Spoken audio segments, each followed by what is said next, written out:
இந்த வண்ணத்திலே அம்பிகையை தியானிக்கும் பொழுது அனைத்து வரங்களையும் அவள் அளிப்பவள்.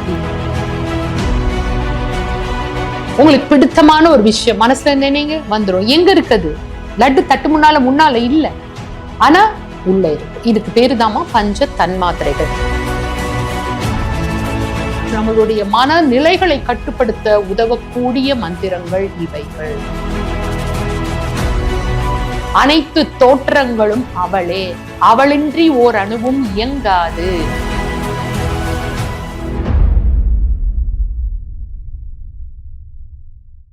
ஸ்ரீ மாத்ரே நமஹ. என் இனிய தமிழ் அன்பர்களே, லலிதா சகஸ்ரநாமத்தை குறித்த பதிவுகள் உங்களிடத்திலே அதிக வரவேற்பு பெற்றிருப்பதனாலையும், தமிழ் மண்ணிலே லலிதா சகஸ்ரநாமம் தோன்றியது காமாட்சி தேவியினுடைய அனுகிரகத்தால, லலிதா பரமேஸ்வரி தேவி என்னுடைய சக்தி பீடமாக இந்த தமிழகம் இருக்கின்றது. நமக்கு சக்தி பீடத்துல தமிழகத்துல நம்ம தமிழகத்தினுடைய நுனி பாகமே கன்னியாகுமரி பாலா திரிபுர சுந்தரியினுடைய பீடமாகவும், காமாட்சி அம்மனின் பீடமாகவும், அவளுடைய நாபி விழுந்த இடம். லலித சகசர நாமம் அகத்திய முனிவருக்கு லலிதாம்பிகையினால் அருளப்பட்ட ஒரு உன்னத இடமாகவும் இந்த தமிழகம் இருப்பதினால், இல்லந்தோறும் லலிதா சகசரநாமம் என்கின்ற அம்பாளினுடைய கட்டளைக்கு இணங்கி முழு லலிதா சகசரநாமத்தையும் உங்களுக்கு நான் கொடுக்கிறேன். ஏற்கனவே நான் போட்ட பதிவுகள் அனைத்தும் என்னுடைய வகுப்புகளிலிருந்து எடுக்கப்பட்டு போட்ட பதிவுகள். இப்பொழுது தனிப்பட்ட முறையிலே நமது யூடியூப் அன்பர்களுக்காக இந்த தொடர் பதிவுகள் முழு லலிதா சகஸ்ரநாமமும் உங்களுக்கு வெளியிடப்படும். எப்படி லலிதா சகஸ்ரநாமத்தை உச்சரிக்க வேண்டும், எப்படி அதனுடைய உட்பொருளை உணர வேண்டும் என்பதையும் ஓரளவிற்கு, ஏனென்றால் லலிதா சகஸ்ரநாமத்திலே வெளிப்பட்டபடியான ஒரு அர்த்தம் உண்டு. அடுத்ததாக அதனுடைய சூக்ஷ்ம அர்த்தம் என்கின்ற மந்திர ரூபம் உண்டு. அதற்கு பிறகு அதனுடைய பராரூபம் என்று இந்த பிரபஞ்ச தோற்றம் எல்லாம் எப்படி தேவி நிறைந்திருக்கிறாள் என்பது உண்டு. இதில் கூடுமான வரைக்கும், ஏன்னால் ஒரு பெரிய சாகரம், ஒரு கடல், அதில் உங்களுக்கு புரியும் வகையில் எளிமையாக சில விஷயங்களை நான் கூற முற்படுகிறேன்.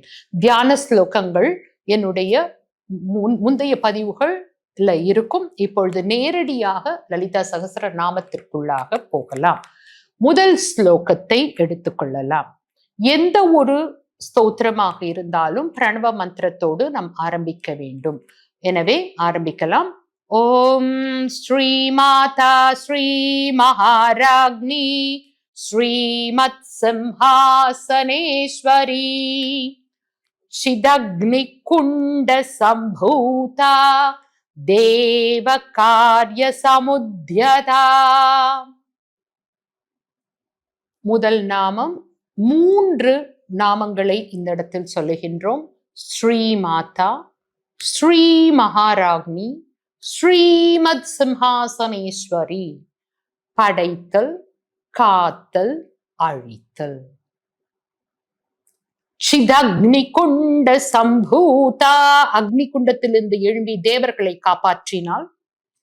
நமது குண்டலினி சக்தியாக நமது மூலாதாரத்தில் இருந்து எழும்பி நம்மை காப்பவள். தேவ காரிய சமுத்யதா, தேவ காரியம் என்கின்ற இறைநிலையோடு கலக்கக்கூடிய, இறைவனை நமக்குள்ளாக உணர்த்தக்கூடிய அந்த உன்னத காரியத்தை செய்பவள். 5 பஞ்சகிருத்யா என்று பின்னால் நம்ம பார்க்க போறோம். 5 செயல்கள் இறைவனுக்கு நம்ம சொல்றோம். 1 படைத்தல், காத்தல், அழித்தல், திரோதானகரம் என்கின்ற மறைத்தல். அடுத்ததா டிசல்யூஷன், முற்றிலுமாக கரைத்தல். 5 விஷயங்கள் நமது ஒவ்வொருவருக்கும் வாழ்க்கையில இருக்கு, இந்த பிரபஞ்சத்திற்கும் இருக்கின்றது. அப்போ இந்த 5 விஷயங்களும் இந்த முதல் ஸ்லோகத்திலேயே நமக்கு கொடுக்கப்பட்டிருக்கின்றன. ஏனென்றால் இதை அருளியவர்கள் வாக்தேவிகள். உங்களுடைய வரவேற்பை பொறுத்து என்னுடைய விளக்கங்களும் நமக்கு போகக்கூடிய பதிவுகளும் உங்களுடைய வரவேற்பை பொறுத்தது. அதிக அளவிற்கு இதை பகிருங்கள். சரியான முறையிலே சரியான அர்த்தத்தோடு தமிழ் மண்ணில் வாழக்கூடிய மக்கள் இதனால் பயனடைய வேண்டும் என்று அம்பாளை பிரார்த்தித்து கொண்டு இந்த வீடியோக்குள்ள நான் போறேன். அதனால முதல்ல 5 விஷயங்களையும் நாம் வந்துரும். அடுத்ததா உத்யத்பானு சஹஸ்ராபா சதுர்பாஹு சமன்விதா ராகஸ்வரூப பாஷாட்யா क्रोधाकाराङ्कुशोज्ज्वला उद्यद्भानु सहस्राभा சதுர்பாஹு சமன்விதா. உதிக்கின்ற சூரியனை போன்ற இளம் சிவப்பு நிறத்தில் உடையவள். இந்த வண்ணத்திலே அம்பிகையை தியானிக்கும் பொழுது அனைத்து வரங்களையும் அவள் அளிப்பவள். இந்த நாமத்தில் இருக்கக்கூடிய விஷயம் அதுதான். உத்யத்பானு சஹஸ்ராபா சதுர்பாஹு சமன்விதா. சதுர் அந்த வார்த்தை உச்சரிப்புகளை கவனித்துக் கொள்ளுங்கள். ச சதுர் அல்ல, சதுர். சதுர்பாஹு சமன்விதா. 4 கரங்களை உடையவளாக அம்பிகையை இந்த இடத்துல நம்ம தியானிக்கின்றோம். ராகஸ்வரூப பாஷாட்யா क्रोधाकाराङ्कुशोज्ज्वला अंकुशोज्ज्वला मनोरूपेषु कोदण्डा पंच पंच தன்மாத்திர சாயகா. திரும்ப திரும்ப அதை கேட்டு அந்த உச்சரிப்பை சரி செய்து கொள்ளுங்கள். ஏன்னா நம்ம தமிழ்ல படிக்கும்போது என்ன சொல்லும், பஞ்ச வரும் வாயில. நம்ம வாயில என்ன வரும்ன்றது சொல்றீங்க, பஞ்ச, அது வேண்டாம். பஞ்ச தன்மாத்திர சாயகா நிஜாருண பிரபாபூர மஜ்ஜத் பிரம்மாண்ட மண்டலா. இப்ப இதற்குள்ள அர்த்தங்களை நம்ம பார்க்கலாம். உத்யத்பானு சஹஸ்ராபா, உதிக்கின்ற சூரியனை போல இளம் சிவப்பு நிறத்துல அம்பாளை இந்த இடத்துல தியானிக்கின்றோம். சதுர்பாஹு சமன்விதா, 4 கரங்களை உடையவளாக. என்னென்ன இந்த 4 கரங்கள்ல இருக்கின்றது? ராகஸ்வரூப பாஷாட்யா, பாஷ கயிறு. பாஷம் என்பது கயிறு. ராகஸ்வரூப பாஷாட்யா, ராகம் துவேஷம்னு 2ஐயும் சேர்த்துக்கணும் அந்த இடத்துல. விருப்பு வெறுப்பு. ஒரு மனிதனுடைய வாழ்க்கையை ஆள்வதே இந்த 2 தான். மனிதனுடைய லைஃப்ல கான்ஃபிளிக்ட்ஸ் என்று சொல்லக்கூடிய குழப்பங்களுக்கு காரணமும் இந்த 2 தான். அளவு கடந்த விருப்பம், அளவு கடந்த வெறுப்பு. அப்போ அவ கையில இருக்கக்கூடிய அந்த பாச கயிறு என்ன பண்ணும்னா, அளவுக்கு அதிகமான ஆசை இருந்துச்சுன்னா அப்படி கழுத்துல மாட்டி சுருக்கு கயிறு இழுக்கும். ராகஸ்வரூப பாஷாட்யா क्रोधा காராங்குஷோஜ்வலா. குரோதம் வந்துச்சுன்னா, யானைக்கு மதம் பிடிச்சதுன்னா அதை திருப்பக்கூடியது அங்குஷம். அப்ப அவளோட கரங்கள்ல என்ன இருக்குன்னா அங்குஷங்கள் இருக்கு. குரோதா கார அங்குஷோஜ்வலா, குத்திடுவா. சொல்றோம் இல்லைங்களா, சஷ்டி கவச்சத்துல குத்து குத்து கூர்வடி வேலா, அதேதான் அங்குஷத்துல குத்துவா. இதுல என்னன்னா, இந்த லலிதா சஹஸ்ரநாமத்துல இந்த உச்சரிப்புகள் சரியான படிக்கு இருக்க வேண்டும். ஈவன் தமிழ்ல நம்ம சில விஷயங்களை சொல்லும் பொழுதும் அந்த உச்சரிப்புகள் சரியாக இருக்கும் பொழுதுதான் அதனுடைய முழு பலன் நமக்கு கிடைக்கும். இப்ப சரவண பவ அப்படின்றது கரெக்டா சொல்லணும். அப்பதான் சரவண பவக்கு உண்டான அர்த்தத்துக்கு அந்த அதிர்வுகள் நமக்குள்ளாக வரும். இப்போ இந்த இடத்துல இப்போ குரோதம், காம, குரோத, லோப, மோக, மதம், மாச்சரியம். ஒரு மனிதனுக்கு தேவையற்ற 6 விஷயங்கள், 6 குணங்கள். காமம், காமம் என்பது உங்களுக்கு எல்லாருக்குமே தெரியும். அளவு கடந்த ஆசைகள், வெறித்தனமான ஆசைகள். இன்றைக்கு நம்ம பார்க்கிறோம், கொலை, குற்றம் எல்லாம் அந்த காமத்தினால ஏகப்பட்ட விஷயங்கள் சமுதாயத்துல இருக்கு. குரோதம், மனதிலே இருப்பு கட்டி கொண்ட கோபம். எனக்கு இதை செஞ்சாங்க, இதை நான் திருப்பி செய்வேன். அங்குஷா, வச்சு குத்துவாங்க. காம, குரோதம். லோபம், கருமித்தனம். கருமித்தனம், எனக்கு மட்டும், நான் மட்டும் நல்லா இருந்தா போதும், மத்தவங்களுக்கு தேவையில்லை. காம, குரோத, லோபம். மோகம், மோகம், ஒரு விஷயத்தை நினைச்சிட்டே இருக்கிறது, அதை மோகித்துக்கொண்டே இருப்பது, மோகித்துக்கொண்டே இருந்து அதனால வரக்கூடிய துன்பங்கள். மதம், ஈகோ, ஈகோ, நான் தான் பெரியவங்க என்கின்ற ஈகோ. மாச்சரியம், கடும் பற்று, அப்படியே அடங்கா பிடாரித்தனம், பிடிவாத குணம், இது எல்லா குணத்தையும் நீக்குவது அம்பாளோட அங்குஷம். அப்ப பாருங்க, பாசக்கயிறு, அங்குஷம், இரண்டுக்குண்டான பொருள்கள். குரோதா காராங்குஷோஜ்வலா, இந்த ரெண்டுலயுமே அம்பாளோட மந்திரங்கள் ஒளிந்திருக்கின்றன. அதனாலதான் நிறுத்தி நிதானமாக சொல்றேன். ஏனென்றால் நம்மளுடைய உணர்வுகள், நம்மளுடைய இமோஷன்ஸ், நம்மளுடைய மனநிலைகளை கட்டுப்படுத்த உதவக்கூடிய மந்திரங்கள் இவைகள். ராகஸ்வரூப பாஷாட்யா குரோதா காராங்குஷோஜ்வலா, மனம் கட்டுக்கடங்காமல் ஓடிக்கொண்டிருந்தால் இந்த வரிகளை பயன்படுத்தும். மனோரூபேக்ஷு கோதண்டா, அப்ப அவ கையில வில் இருக்கின்றது, கரும்பு வில். மனோரூபேக்ஷு கோதண்டா பஞ்ச தன்மாத்திர சாயகா, 5 புஷ்ப பானங்கள் இருக்கின்றன. பஞ்ச தன்மாத்திர சாயகா, 5 புஷ்ப பானங்கள். பார்த்தீங்கன்னா நம்ம அந்த 5 மலர்கள் எது அப்படிங்கறதுல ரொம்ப ஆசையா 5 புஷ்பத்தை பத்தி பார்க்கிறோம். இந்த 5 புஷ்பங்கள் எதை குறிக்கின்றது என்றால் நமக்குள்ளாக நிகழக்கூடிய தன் மாத்திரைகளை குறிக்கின்றது. கண்களினால் பார்க்கின்றோம். இந்த பார்த்த ஒரு விஷயம் எப்படி ஒளியாக என் கண்களுக்குள்ளாக சென்று என் மூளையிலே பதிந்து எனக்குள்ளாக அனுபவ பதிவாக அது மாறுகின்றது.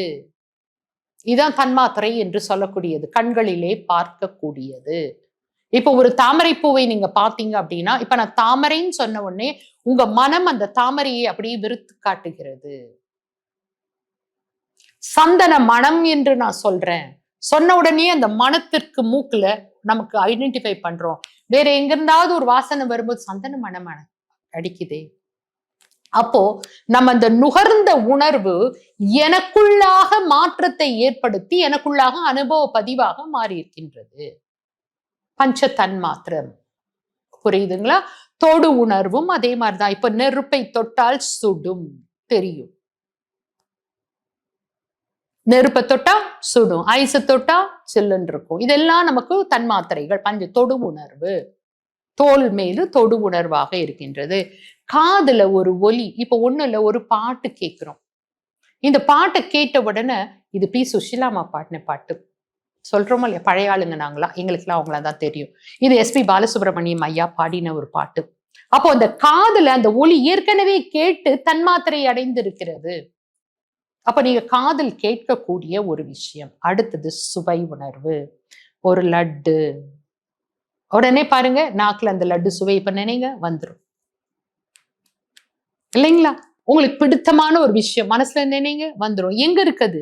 லட்டு தட்டு முன்னால இல்ல, ஆனா உள்ள இருக்கு. இதுக்கு பேரு தாமா பஞ்ச தன்மாத்திரைகள். அப்போ நம்ம இந்த 5 புலன்களின் வழியாக எதையெல்லாம் பார்க்கிறோம், எதையெல்லாம் கேட்கிறோம், எதையெல்லாம் சுவைக்கிறோம், எதையெல்லாம் நுகருகிறோம், எதையெல்லாம் தோல்ல உணர்கிறோமோ உணர்வுகளாக, இவை அனைத்தும் நமக்குள்ளாக என்ன பண்ணப்படுறதுன்னா அனுபவ பதிவா உள்ள போகுது. இப்போ நம்ம கேள்வி கேட்டுக்கணும், எதை பார்க்கணும், எதை பார்க்க கூடாது, எதை நுகரணும், எதை நுகரக்கூடாது. புரியுதுங்களா? ஒரு துர்நாற்றம் வந்தா என்ன பண்றோம்? மூக்க மூடிக்கிறோமோ இல்லையோ? அப்ப தவறான ஒரு விஷயங்களை பார்க்கும்போது மட்டும் ஏன் கண்கள் விரிகின்ற இன்னைக்கு சமுதாயத்துல? பிகாஸ் அனுபவ பதிவு, அனுபவத்தை மாற்ற வேண்டும். அப்ப இததான் அவ அம்பா வச்சிருக்காமா. ஆனா அது அம்பு வந்து ஷார்ப்பான அம்பு கிடையாது. என்ன அன்பு அம்பு? பூ. சோ தட்டி பார்ப்பாங்க கொஞ்சம், அம்மா வேணாமா, இதெல்லாம் தேவையில்லைம்மா உங்களுக்கு அப்படின்னு சொல்லுவாங்க. நம்ம கேட்கல அப்படின்னா ஊற்றுவாங்க. ஓகே, பஞ்ச தன்மாத்திர சாயகா நிஜா அருண பிரம்மாண்ட. சோ நிஜாருண பிரபா பூர மஜ்ஜத் பிரம்மாண்ட மண்டலா. இந்த பிரம்மாண்ட மண்டலத்துல அவளுடைய ஒளி பொருந்திய கதிர்களால இந்த பிரம்மாண்ட மண்டலத்தை இயங்க செய்து கொண்டிருப்பது அவளது சக்தியே. அதனாலதான் அவளை என்ன சொல்றோம்? ஆதிபராசக்தி. அனைத்து தோற்றங்களும் அவளே, அவளின்றி ஓர் அணுவும் இயங்காது. ஏனென்றால் சிவம் என்பது நிலை என ஆற்றல் என்று சொல்றோம். அப்போ இந்த இயக்க தோற்றங்கள், இந்த பிரபஞ்சமாக பரிணமித்திருக்கக்கூடிய அனைத்தும் அவளே. அதுதான் அந்த வரிகள் சொல்கின்றன. நிஜாருண பிரபாபூர மஜ்ஜத் பிரம்மாண்ட மண்டலா சம்பகாசோக புன்னாக சௌகந்திகலசத்கச்சா. அவளுடைய கூந்தலுடைய அழகை பற்றி இந்த இடத்துல பேசுறோம். இந்த இடத்துல 3 மலர்களை பற்றி குறிப்பிடப்பட்டிருக்கின்றன. முதல்ல 5 மலர்கள் அவளோட புஷ்ப பானத்தில் இருக்கக்கூடியது. லலிதா சகஸ்ர நாமத்திலே குறிப்பிடப்பட்டிருக்கக்கூடிய 3 மலர்கள் சம்பகா, அசோகா, புன்னாக மலர்கள். இந்த 3 மலர்களும் அவளது லசத் கச்சா என்றால் அவளது கூந்தலை அலங்கரிக்கின்றன. அவள் கற்றை கற்றையாக இருக்கக்கூடிய அந்த கூந்தலை அலங்கரிக்கின்றன. இப்போ இந்த மலர்களின் மணத்தினால் அவளுக்கு கூந்தலுக்கு மணமா, அல்லது அவளின் கூந்தலின் மணத்தினால் மலர்களுக்கு மணமா? கொங்குதேர் வாழ்க்கை அஞ்சுரை தும்பி காமம் செப்பாது கண்டது மொழிமோ படிச்சிருப்போம் எல்லாரும். யாதலுக்கு மனம் நெற்றிக்கண்ணை திறந்தாலும் குற்றம் குற்றமே எல்லாம் திருவிளையாடல் புராணத்துல நம்ம படிச்சிருப்போம். அப்போ பகவத்பாதால என்ன சொல்றாருன்னா, பூக்களுக்கு மனம் இல்ல தாயே, ஏன்னா அவ ஆதிபராசக்தி. அந்த பூக்களுக்கு மனத்தை கொடுப்பவளே அவதான். இப்போ நிறைய பூக்கள் பூத்திருக்கின்றன. இப்ப கனகாம்பரம் பூ எடுத்துக்கோங்க, அழகான பூ, ஆரஞ்சு கலர்ல இருக்கு. ஆனா மனம் இருக்கா? இல்ல. ஏன் இல்ல? தேவி அவளுக்குள்ளாக மனத்தை கொடுக்கல. அப்படி பார்க்கும் பொழுது இந்த சம்பகா, செண்பக பூ, நம்ம தமிழ்ல வந்து செண்பகம் சொல்றோம். அசோகா, புன்னாக, வெள்ளை நிற மலர்கள், அல்ல சில இடங்கள்ல சிவப்பு நிற மலர்கள் என்றும் குறிப்பிடப்படுகின்றன. அப்போ இந்த மலர்களுக்கு ஆனா 3ம் நல்ல நறுமணம் வாய்ந்த மலர்கள். இந்த மலர்களை கூந்தலில் சூடி இருக்கின்றாள். இந்த மலர்களுக்கு மனம் அவளது கூந்தலில் இருந்து, அவளிடத்திலிருந்து வருகின்றன. இதுல பார்த்தீங்கன்னா அவர்கள் அந்த மலர்களின் பெயர்களில் கூட அர்த்தம் இருக்கின்றது. சம்பகா அப்படின்னு சொல்லும் பொழுதே உயர்ந்த நிலையை அருளக்கூடியவர். அசோகா, அது வார்த்தையிலேயே அர்த்தம் இருக்கு. சோகம் என்றால் சோகம், கவலை, துக்கம். சம்பகா உயர்ந்த அறிவை அளித்து சோகத்தை அழித்து உயர்ந்த நிலையில் உங்களை கொண்டு வைப்பவள். புன்னாகம், புன்னாகம், நாகம் சக்தி, குண்டலினி சக்தியோடு தொடர்பு படுத்தி உயர்ந்த ஆற்றலை கொடுத்து உங்களை விளங்க செய்வ. எவ்வளவு ஒரு அழகான மலர்களின் பெயரிலும் அர்த்தம். எல்லா இடத்துலயும் அப்படித்தான் இருக்கும். ஒவ்வொரு அக்ஷரங்களிலும் இங்கு அமிர்தம் சொட்டி கொண்டிருப்பதுதான் லலிதா சகஸ்ரநாமம். சம்பகா சோக புன்னாக சௌகந்தி கலசத்கச்சா குருவிந்த மணிஸ்ரேணி கனத் கோட்டீர மண்டிதா. தலையில் இருக்கக்கூடிய, இப்போ நம்ம வந்து கேசாதி பாத வர்ணனைக்கு போக போறோம்.